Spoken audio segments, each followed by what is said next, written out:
Ëndrat, dëshirat e përjetimet janë ato që mbajnë tek secili njeri për një të ardhme më të mirë, për një jetë dinamike që përballon çdo sfidë. Udhëtimet, eksperiencat e ndryshme të gërshetuara me studim e formojnë një person të gjejë vetveten e të bëjë realitet ëndrat e pasionet me sukses.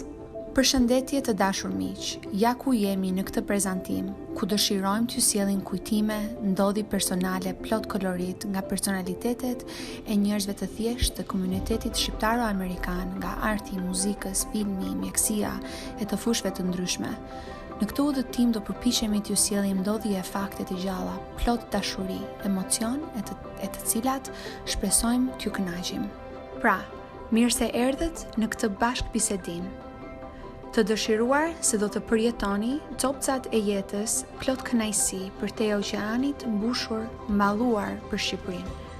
Ndiqni, shikim e ndëgjim të këndshëm.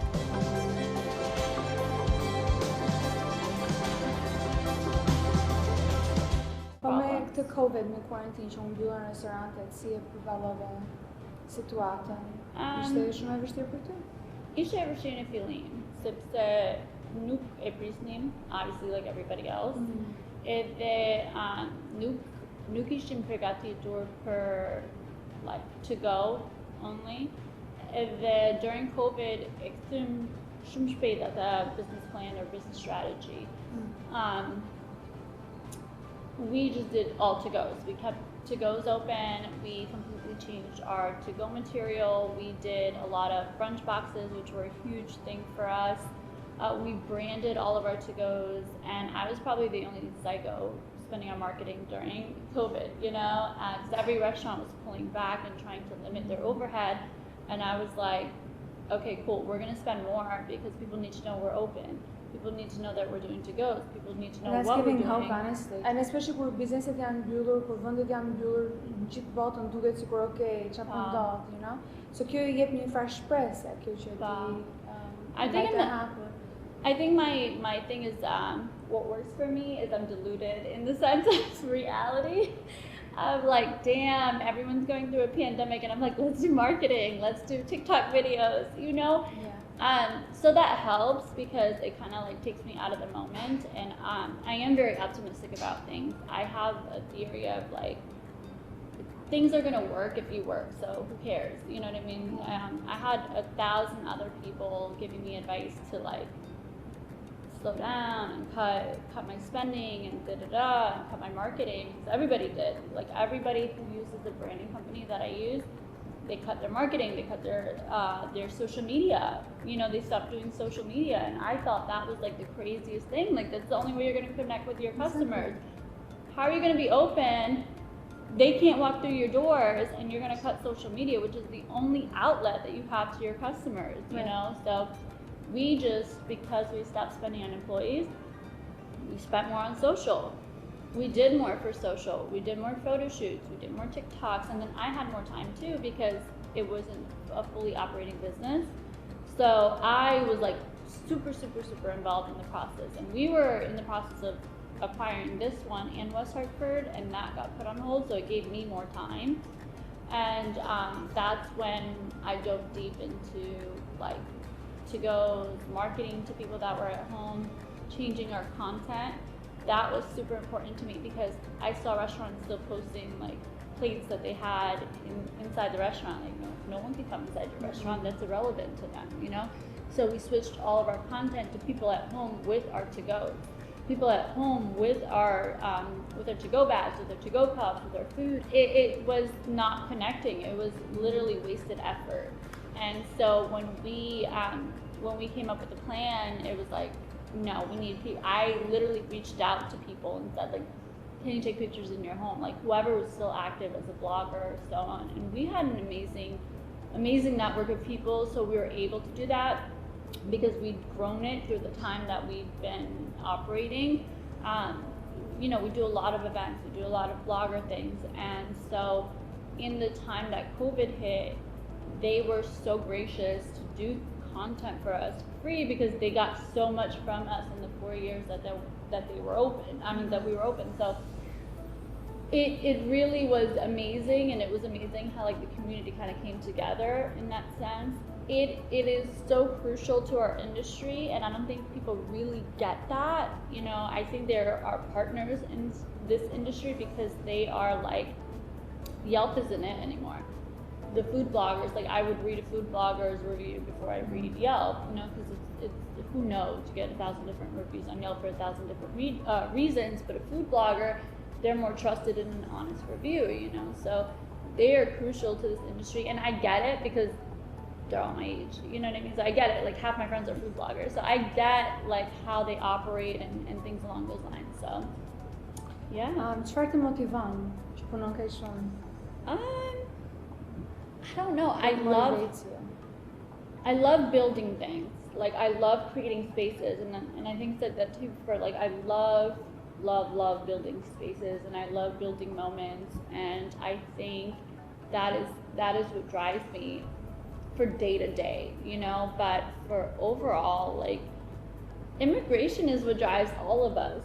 You know, it's what we came here for, it's what our parents sacrificed for, it's what they left a life of comfort more so than others. You know, who knows, not everyone's situation was the same, but and came here and were uncomfortable and had to work 100-something hours, you know what I mean, like didn't have normal lives. I think when, like from the time that we bought the diner to the time that, God, I don't even remember, like my parents are just always at work, you know what I mean? And my wish for them is to always have a normal life. And, you know, as an immigrant, you can't have a normal life. It's out of the question, you know? And I think that's what drives me the most is like, I want that sacrifice to be worth it. I want that sacrifice to be, like we came here, but it was worth something. We left everything and wasted 30 years of our life, but it was worth something, you know? Sorry, I'm emotional. Absolutely. Yeah. I think, yeah. Girl. Right? It's true. People don't just sacrifice their youth for their kids. It's not a normal thing, you know, and it's not normal if you're not an immigrant. Never nash bër normal. Yeah.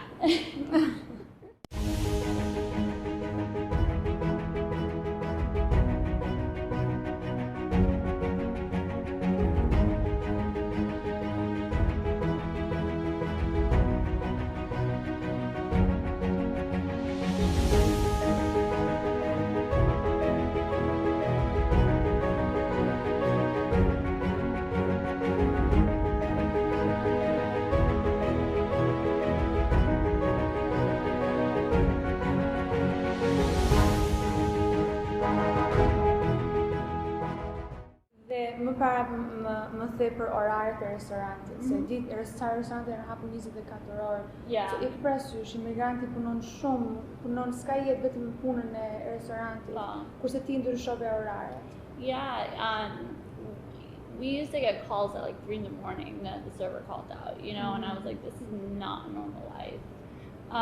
So when we opened Place to Be, I was like, I wanted 7 to 5.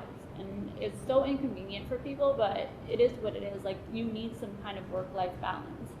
And it is, it's funny of me to say that because when I was younger, I didn't understand like why my parents were so consumed and why like all they talked about when we went out to eat was restaurants and and I was like, we talk about something else, you know? But I'm mad now because it consumes my thoughts, you know? And it's like, I do want a work-life balance and I want my employees to have a work-life balance, but when it comes to this situation, my work is life, you know? We hire the community that we're in, you know? And that's been a huge thing for me because I'm a really big advocate of like, this community is what keeps you alive. You need to give something back to it. And that's what we try to do. I think like 80% of my employees work and live in Hartford and go to school in Hartford, you know? And the majority of my customers are from Hartford. So why would I not hire their kids and their cousins or whomever, you know? And it's really important to me because I think it really creates a really great team and it gives a really great perspective to like how we do things, and it helps me kind of stay on my toes at all times, you know, and it's just really important to me. It's an amazing, amazing team, and I'm really, really, really grateful for that. And I'm really grateful that they've grown with us, they build with us, they are excited about the things I'm excited about. They wear their WAP shirts to work. So that's an amazing thing. I don't know if WAP is in Albania now, but it probably is. And then we'll tag a video. Yeah. So it's they get it, they're with it, like they share it, they're excited about it, and I love that energy. It's amazing for me, and I love the Albanian community. But I think we do ourselves a disservice when we don't operate outside of it, and we don't find amazing people outside of it. Like, there's amazing people in our community, and I'm 1,000% in it. Like, we do the festival and we do things, and we're incredibly active in our own community. You also have to be active in the community that you exist in, So there's like two different things. And I think people don't understand that disconnect. Like, Albanian community in Connecticut is great. Be active in that. But the community that you live in Connecticut, you need to be active in too. If you care, and if you want to really make a difference in the society that you're in, you need to be passionate about where you came from, but you also need to be passionate about where you exist. So, imagjinon veten që do shkosh prapë në Shqipëri për të ndihmuar Shqipërinë? Sepse ke shumë vite në Amerikë, je bërë një me komunitetin amerikan në Amerikë, plus shqiptarë amerikan këtu, po të Shqipërisë. E ke në plan për të vajtur? I would love to open a place to be in Tirana. Shoot, girl, I'm all for it. No, Albania, I'm so proud of Albania, honestly. Yeah. Edhe që nuk flas shqip kaq shumë, e kam like an insecurity sepse nuk kam folur shqip fluently. When I was like 6 years old, that's 20 years of my life. I didn't speak Albanian fluently because you have to be, like, you're not American enough for the Americans, and then you're not Albanian enough for the Albanians. It's like this weird limbo that you're in. But you also, and a lot of like immigrant children can understand, like, you kind of have to conform because you don't want to be weird. You don't want to be like, the only one that has an accent still, and do so që të many gjesh things. sukses dhe në komunitetin amerikan, Right. nuk duhet të mbasësh atë shqiptare. Absolutely. And then I love Albania genuinely. Like, I'm so proud of how it's developed and how it's come. And I always say this to like everyone. I'm like, it's so crazy because we're so small. Like, as a country geographically, we're so small. Like, we're all over, and it's not like we're all over and we're quiet. Like, we're all over and we're buying blocks. Like, that's insane to me. You know what I mean? And that just speaks to who we are as a people. And I'm so proud to be a part of that. And so I don't want to ever get it like distorted of, it's just, I think like more people know about Albania because I am so active in my own community. You get what I mean? In the community that I exist in. So more people know about Albania and know because I'm so active in that. If I stayed within the Albanian community, they wouldn't have learned all of those things. You know what I mean? So it's like you expose more people to our culture by being involved in the communities that you're in. And but I would love to go and open a place to be Tirana because Tirana's killing it, Saranda's killing it. It's looking like Tulum, Albania. It's crazy. Like, oh my God, it's insane. And I would love to contribute any way I can. Absolutely, you know what I mean? But you can't do that if you're not successful here. Ke gjetur sukses këtu? This is my version of success. Like, I love what I'm doing. I do it every day. We are, for Connecticut, in terms of brunch, like, we try our hardest to be the best that we are. And I think I have found it. And this is my version of it, is to grow the brand and to grow the business and to be involved in my community and to be like, oh, damn, Albanian owned pop and brunch spot. Okay, like, that's amazing for me, Yeah.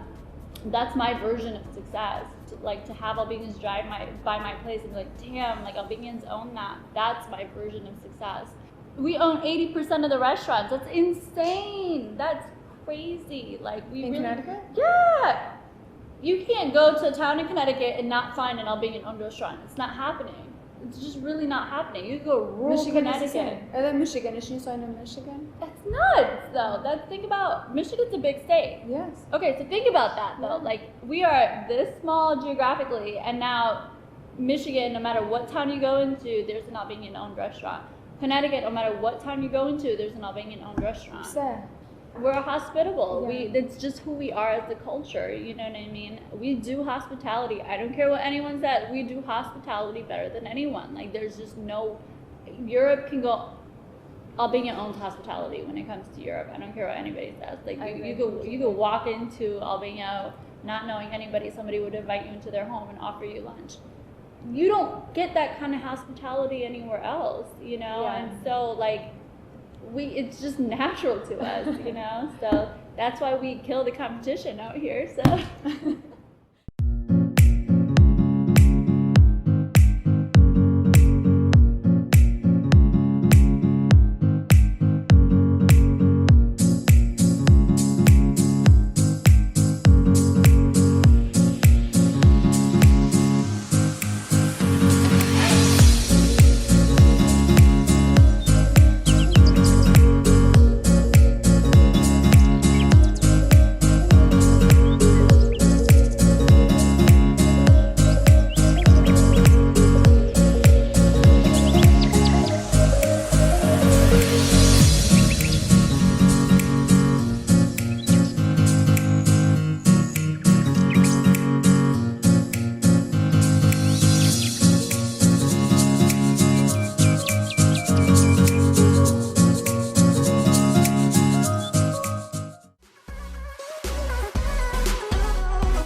Even if you had 1,000, the minute you landed as an immigrant, it's gone in groceries for the next month. So, you know, it makes, we didn't have a thing. So even whatever we sold, whatever, it goes within like this, you know? You have no foundation. And I think that's where, regardless if you come here with money or not, I know Albanians that come here with money and have thousands on thousands, and it goes within the first year because you have no foundation. So in that is like, you really need to just build your foundation. And that's where my dad came in of coming in and working as a dishwasher and just like laying down a foundation. But even when we bought the diner, he didn't buy it because he had money. He didn't buy it because he saved enough. He bought it because he worked so hard, literally that entire time. He worked so hard that the people who owned the diner were like, super impressed. They really got to know him because he was working so hard for their business. They baptized us, and then when they wanted to sell the diner, they turned to him and said, we're gonna do a payment plan because we want you to own it. It wasn't like he saved up hundreds of thousands of dollars and did that. So like, I think that's where it really comes down to. Like, you can't say, you know, the only reason people get things is because they have money. Absolutely not. I think it's really how the effort you put into something is really what determines whether or not you'll like evolve, right? You always think about what you don't have, you're never gonna have. Like, you know, you have to be grateful for the stuff that you have, and you need to go hard. My effort was consistent years and years and years and years in until I got to this point, you know? So I think a big one also, especially for immigrants, I mean, I would say for Albanians, right? They come here, they were somebody, or they thought they were somebody back in home. Albania, yeah. So when they come here, they have this pride. Like, I know my cousins back home, you know, they graduate college and they're like, oh, I'm not gonna take that job unless I'm a manager. Manager where? How? Like, That's you not don't have how the it works out experience. here. Like, who's gonna hire you with no experience? So I think Yeah. it's a big thing also is to put Humility. your pride aside Yeah. and work. If you want something, you have to work for it. Like, no one is gonna hand it to you, and if they do hand it to you, then you're not gonna appreciate it. There'll be people that's like, I'm not doing that. I'm gonna do whatever it takes To get for what I my want. business to run how it needs to run. And I think that's the defining factor. Like, And I don't also have an ego. Yeah. Like, we're gonna be in Fountain Blue in Miami tomorrow, and then I'll come back, and if we're short staffed, like I said, I'm gonna go back there and pack you to-go probably orders. wouldn't- I don't think I'm too good for work. My mom especially, like my dad too, like he'll go wash dishes. It's like, what owner do you know? It's like, oh, you're doing it, and he'll go back there and wash dishes. Like when we were at the diner. So like seeing that, you're never too good for work. because at the end of the day, this is your business. You know what I mean? So like, But even if it's not your business, but right, like, exactly my point. Like that ego of I'm not gonna do a certain job. Like you really need to be like, this is my end goal. If I need to scrub floors, like today when we needed to clean up for here, like I'm not gonna I'm not wiping that. I'm gonna wipe it. You know what I mean? So that's really what it comes down to. I have my landlords here, right, who are like do $50 million build outs, and they'll come and they'll wipe something from the floor. You know what I'm saying? Like, because he doesn't give a damn. It needs to be done because the end goal is the end goal, right? So that's really what I want to relate. It's like you need to take ego out of growth, and you need to take ego out of business, because if it's there and if it's present, you ain't getting nowhere. It's not happening, you know, because there's been plenty of times where you have to swallow your pride. You have customers yelling at you, you have this, that, and you have to be like, okay, man. But people always, I think people always think like, I mean, I was for you too, like they're like, oh, you know, social media is a huge factor nowadays. But people will always say, oh, like she has money. Like, where do you think this money, you know, or they'll just make their assumptions or where the money came from. Yeah.